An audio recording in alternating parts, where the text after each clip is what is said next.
Valideynlər İslama zid əmrlər verərsə, övlad necə davranmalıdır? Valideynlər haqları bizim üzərimizdə çox böyükdür. Lakin bəli, hərdən valideyn əmr verə bilər, hansı ki İslama ziddir. Nə deməlidir övlad bu halda? Övlad bu halda itaət etməməlidir, lakin gözəl şəkildə. Ola bilsin valideyn desin ki, məsələn, şarab və ya araq iç. Ola bilsin.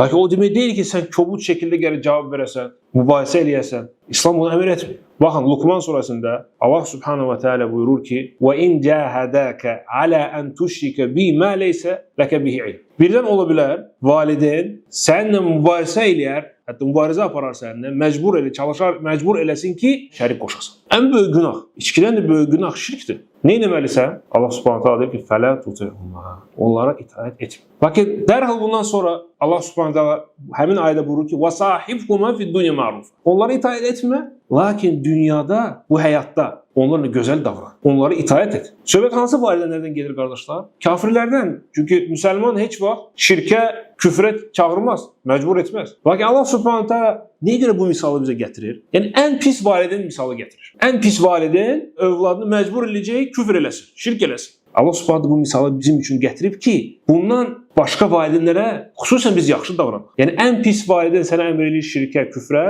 itaət etmə. Lakin bu dünyada onlarla gözəl davran. Nə demək gözəl davran? Yəni itaət et və həmçinin gözəl sözlər istifadə et. Onlara uf demə. Çünki Allah subhanahu wa ta'ala buyurur ki: "Fələ taqul lehum uf." Yəni ən kiçik etiraz onlara bildirmə. Ona görə bir pislik sənə əmr edirsə valideyn, kobud danışma.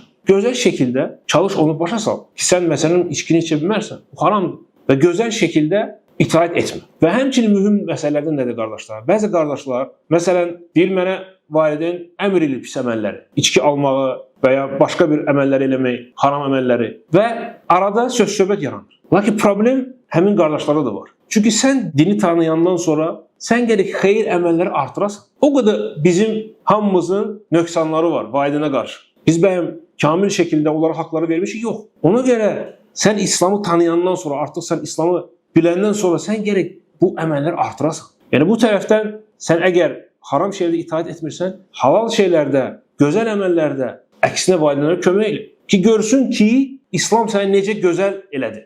Yoxsa əksinə olur. Valideyn görür ki, bundan qabaq sən məsələn eləyirdin bəzi əməlləri, indi onları tərk eləmirsən, üstəlik elə asi olursan. Ona görə problem və səhv çox vaxt qardaşlar üzərindədir. Yaxşı əməllər biz çoxalmalıyıq valideynə qarşı. Ki, İslamın gözəlliyini, həqiqəti başa düşsünlər.